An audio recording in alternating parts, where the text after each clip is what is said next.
Hello everyone, इस video में हम करेंगे शिक्षा निदेशालय द्वारा प्रोवाइड की गई 29 जुलाई 2020 की वर्कशीट नंबर 21।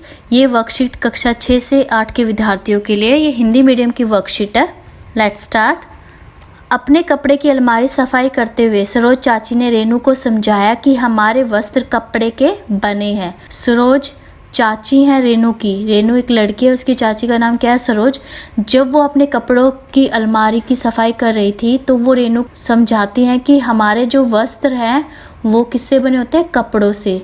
और जो ये कपड़े हैं ये किससे बनते हैं? रेशों से बने होते हैं तथा ये रेशे या तो प्राकृतिक होते हैं जो पौधों और जानवरों से प्राप्त होते हैं या कृत्रिम होते हैं जिन्हें कृत्रिम स्रोतों या रसायनों के माध्यम से कारखानों में बनाया जाता है।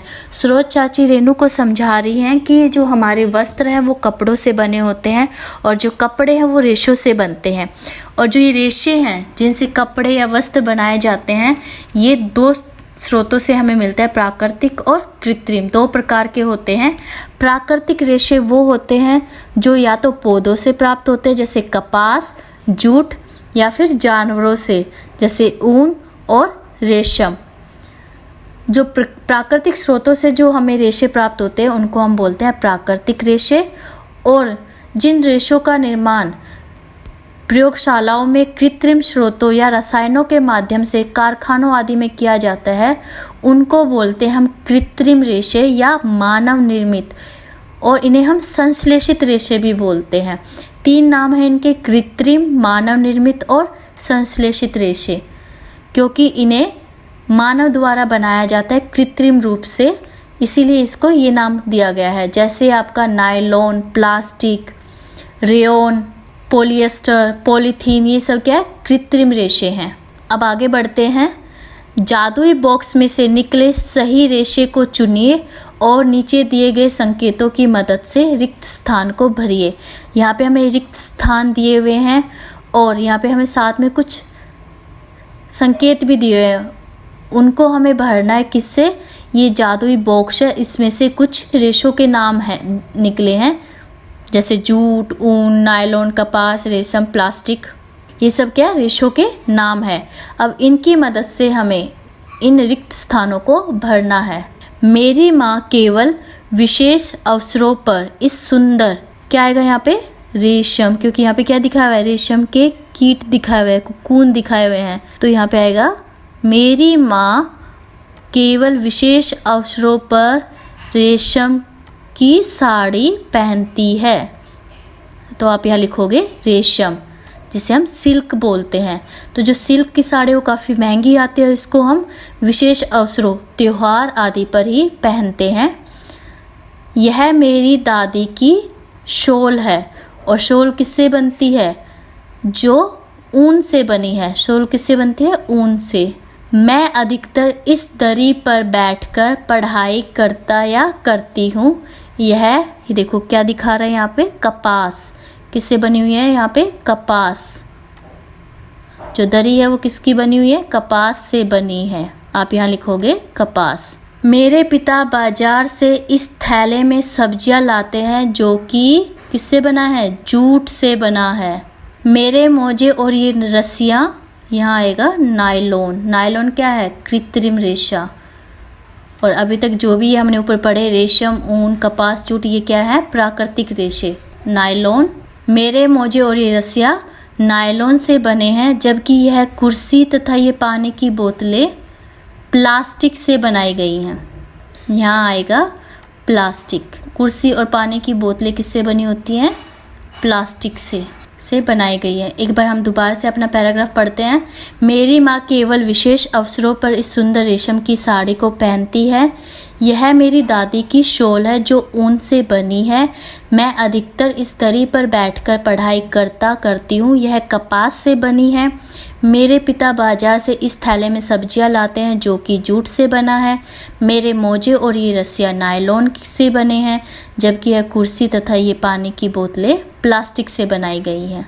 हमारा अगला क्वेश्चन है, पहचानो मैं कौन हूँ। ए पार्ट है, ऊन मेरे बालों से प्राप्त किया जाता है। ऊन हम किससे प्राप्त करते हैं? भेड़ से। तो हमने पहचान लिया ये किसके बारे में बात कर रहा है? भेड़ के बारे में। तो आप यहाँ लिखोगे भेड़। मैं चिकना, नरम और चमकदार हूँ, मेरे रेशों से बने कपड़े महंगे होते हैं। हाँ जी, अब किसके रेशों से बने कपड़े महंगे होते हैं? रेशम कीट से। रेशम के कपड़े महंगे होते हैं और ये किससे प्राप्त किया जाता है? रेशम कीट से। तो आप आंसर में लिखोगे रेशम कीट। सी पार्ट है, मैं कारखानों में रसायनों के द्वारा निर्मित किया जाता हूँ, मैं पर्यावरण के लिए हानिकारक हूँ लेकिन मनुष्यों के लिए उपयोगी भी हूँ।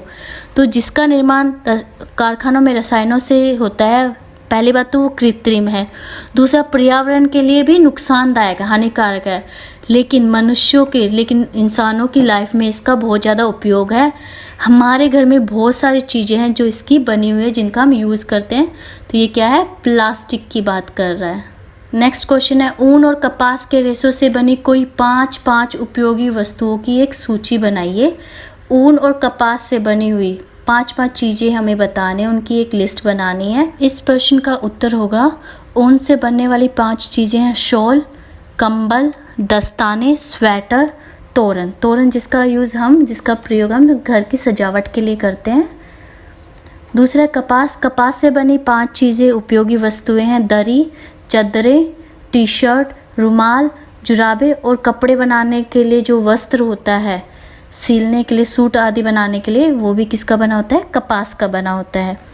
नेक्स्ट क्वेश्चन है, किसी भी 3 हानिकारक प्लास्टिक की वस्तुओं के चित्र बनाइए जिनका प्रयोग हम अपने दैनिक जीवन में नहीं करना चाहिए। हमें ऐसी हानिकारक प्लास्टिक की वस्तुओं के चित्र बनाने हैं जिनका प्रयोग हमें अपने दैनिक जीवन में नहीं करना चाहिए।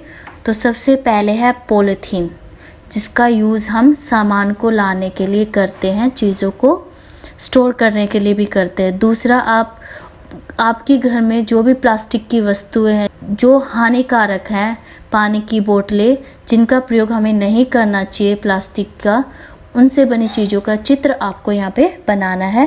प्लास्टिक हानिकारक क्यों होता है? क्योंकि जो प्लास्टिक की चीज़ें हैं वो आसानी से नहीं विघटित होती, उनका डिग्रेडेशन नहीं होता, वो आसानी से गलती सड़ती नहीं है। उनके गलने सड़ने की प्रक्रिया में बहुत साल लग जाते हैं और ये वातावरण में रहकर प्रदूषण फैलाते हैं। इसीलिए प्लास्टिक की जो वस्तुएं होती हैं वो हानिकारक होते हैं और इनका प्रभाव हमारे स्वास्थ्य पर भी पड़ता है। Thanks for watching this video. अगर आपको वीडियो पसंद आए तो please like, share and subscribe my channel. Thank you.